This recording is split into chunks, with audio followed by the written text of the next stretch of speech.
Mike Tyson should train Errol Spence for Terence Crawford 2 after the success of Francis Ngannou. What's good, everybody? It's your boy, Cardinal Red Spots.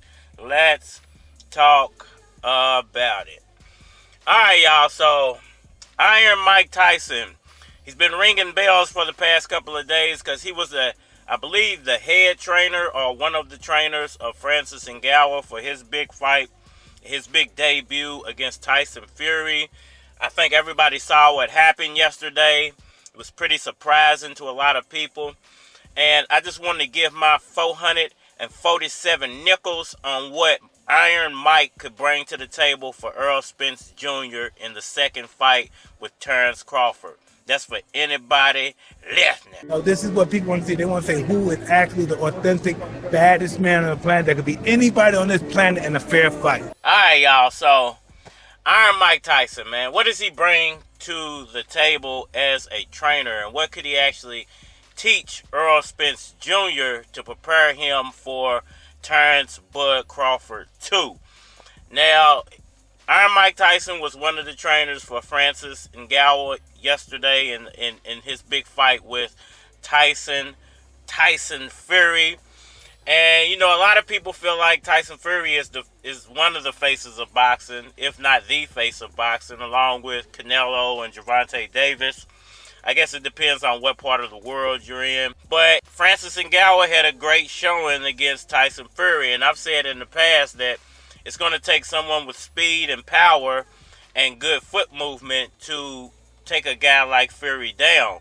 Because Fury's so big, you can't go blow for blow with a guy like Fury. He's going to out-muscle pretty much everybody you put in the ring with him because there's not too many boxers of his size. Most of the time, people think the belt makes you a champion. Champion is a mindset. You become champion long time before. Yeah. If you're waiting on like a day that you're going to win a title to make you a champion, I think you're doing it wrong. Now, Francis Ngannou had real good success against Fury.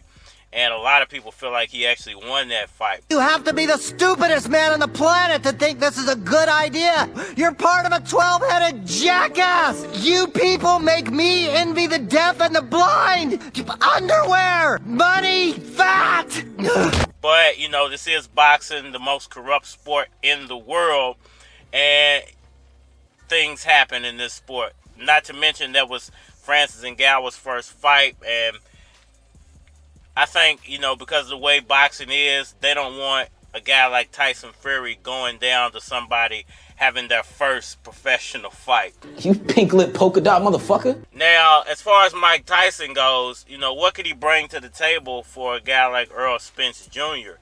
You know, there's a few things I think that are missing from today's boxing. You know, trainers from the 80s, the 90s, you know, the 70s, those were real boxing trainers. You know, I think trainers nowadays are more like facilitators.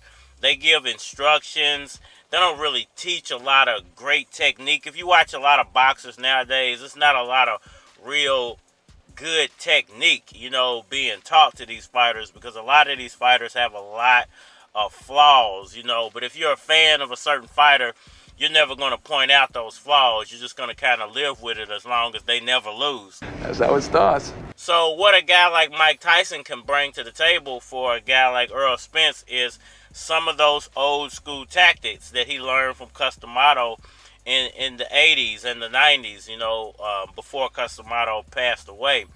And I think Mike Tyson had a one-of-a-kind style. You know, another thing about boxers nowadays, a lot of them kind of seem like they do the exact same thing as this guy. Or, you know, if you're a power puncher, you're just a power puncher. You're not a power puncher with great foot movement or great hand speed or great head movement. Or, you know, you're not a power puncher with great boxing IQ. You're just a power puncher.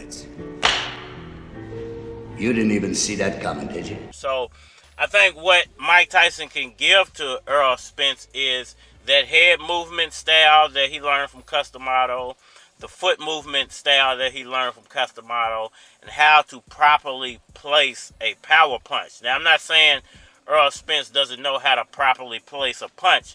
he don't know how to do it like Mike Tyson. And if you watch some of the training videos that Mike Tyson had out there with Francis, you'll see what I mean, because Mike Tyson has a certain way of throwing his punches and tucking his body and throwing his punches at specific parts of his opponent's body to do the maximum amount of damage. Now, how does that work into a guy like Errol Spence's repertoire? You know, that would have to be, you know, trained into him for a little while. I know we're only about 5 or 6 months from the proposed date that Errol Spence and Terence Crawford are supposed to get it on.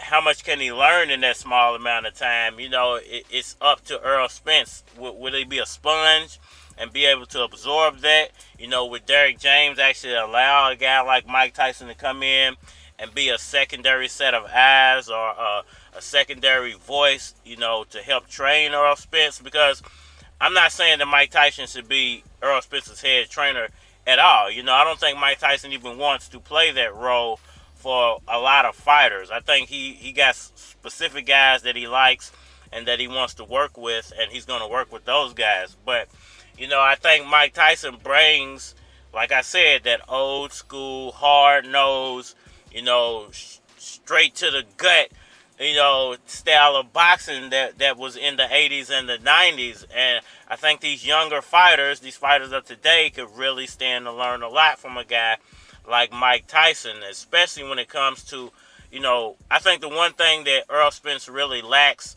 not to say this is what lost him the fight, because it's not, is foot movement. I've always said somebody with real good foot movement is going to beat Errol Spence. I'm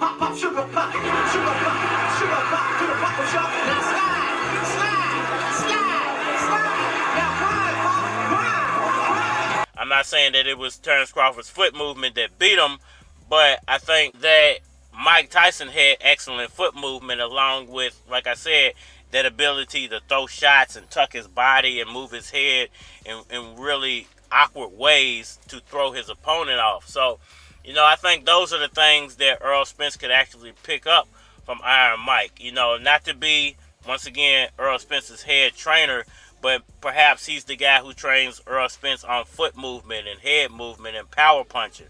I don't know who does that at the moment for Errol Spence, whether it's Derrick James, who does everything for Spence, or if it's Derrick James and whoever he has on his team for those type of specific skill sets to teach Errol Spence. But in my mind, that could help Spence out a lot. We're taught that survival is a dream. The dream is to survive. That ain't no dream. And that's a whack dream if that's a dream. Dreams are not, they don't cost $1. So why would you dream cheap? And if you don't have a dream, then someone's going to give you a dream, and that's going to become a nightmare. Why not make the script for your life and write a happy ending? Life with no purpose is not a life. That's why people be depressed, because they don't know what their purpose is. I don't know what life would be like if I had no dreams. And I'm a guy that's been dreaming since I was a kid, and that's why my dreams have been coming true. What you've been seeing have been my dreams. You're seeing my thoughts that have become tangible things that are now a physical reality, but they started as a thought. Y'all let me know what y'all think about all that down in the comment section below. That like button for me. Share, subscribe. Holler at me on all social media platforms. Facebook, Instagram, YouTube, Twitter. But you're more than likely to get a response on the tubes or holler at me over there. If you want to collabo, feature a product or your channel on my channel, feel free to hit my Gmail, because it is a flappercards@gmail.com. We are money. Flow sick when I flow quick, better go get your whole click. Spotless who you rolling with. I done told the chick you don't want have to hold your lip, so hold your lip. Now roll your hips, spotless team, coldest click, roll that shit, blow that shit. Keys that nigga with the gold that spit off the chain, tossing flames, caution dames, let her know. Can't put a chick on a pedestal. Don't think niggas is ready for who it be. Lewis Keys, take a chick and bruise her knees. Guarantee you lose to me. Niggas ain't confusing me. Just keep it real with me. I get the bill with me. I'm looking real spiffy. Kicks worth about $1.60. Back in the day, I used to stay low. They used to pass the blunt. I used to say no. But now I'm smoking reefer, and now I'm drinking liquor, and now I'm in the telly, and now I'm taking pictures. We got them millimeters, we got them VHSs. So when we zoom in, you can see